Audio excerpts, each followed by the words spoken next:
കർക്കിടക മാസം 1-ാം തീയതി രാമായണ മാസാചരണത്തിന്റെ ഭാഗമായി വണ്ടിപ്പെരിയാർ ശ്രീ ധർമ്മശാസ്താ ക്ഷേത്രത്തിൽ പ്രത്യേക പൂജകളും രാമായണ പാരായണവും നടന്നു. ക്ഷേത്ര മേൽശാന്തി ജയശങ്കർ പി നമ്പൂതിരിയുടെ മുഖ്യ കാർമ്മികത്വത്തിലാണ് പൂജാതി കർമ്മങ്ങൾ നടക്കുന്നത്.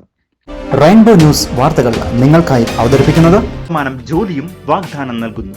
2025-26 അധ്യയന വർഷത്തെ BSc nursing, physiotherapy, BSc radiography തുടങ്ങിയ കോഴ്സുകളിലേക്കുള്ള അഡ്മിഷൻ ആരംഭിച്ചിരിക്കുകയാണ്.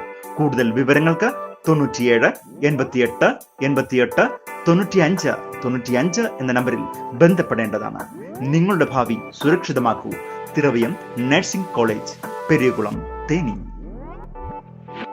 കർക്കിടക മാസം അഥവാ രാമായണ മാസം കർക്കിടക മാസത്തിലെ 1-ാം തീയതി മുതൽ 30-ാം തീയതി വരെയുള്ള ദിവസങ്ങളിൽ രാമന്റെ ജീവിത ചരിത്രങ്ങൾ എഴുതിയ രാമായണം ഹൈന്ദവ ആചാരപ്രകാരമുള്ള ചടങ്ങുകളോടെ വീടുകളിലും അതോടൊപ്പം തന്നെ വിവിധ ക്ഷേത്രങ്ങളിലും കൂടാതെ കൂട്ടായ്മകളിലും വായിക്കുകയും രാമായണത്തിലെ ഉൾക്കാഴ്ചകൾ മനസ്സിലാക്കിയാൽ ജീവിതത്തിൽ ശാന്തിയും സമാധാനവും ഐശ്വര്യവും ലഭിക്കും എന്നാണ് ഹൈന്ദവ ആചാരപ്രകാരമുള്ള വിശ്വാസം.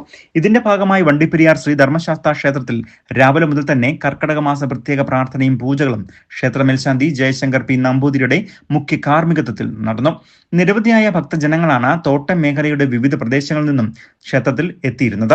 കർക്കിടക മാസത്തിലെ ഏറ്റവും പ്രധാനപ്പെട്ട ദിവസമായ കർക്കിടക വാവ് ദിവസം പിതൃതർപ്പണത്തിനായുള്ള ഒരുക്കങ്ങൾ ക്ഷേത്രഭാരവാഹികളുടെ നേതൃത്വത്തിൽ നടത്തുകയും ചെയ്യുകയാണ്. പെരിയാർ നദീതീരത്ത് പ്രത്യേകം തയ്യാറാക്കുന്ന പന്തലിൽ ജൂലൈ 24-ാം തീയതി വ്യാഴാഴ്ച രാവിലെ 4 മണി മുതൽ ബലിതർപ്പണ ചടങ്ങുകൾ നടക്കുമെന്ന് ക്ഷേത്ര കമ്മിറ്റി ഭാരവാഹികൾ അറിയിക്കുകയും ചെയ്തു. News bureau, Vandiperiyar.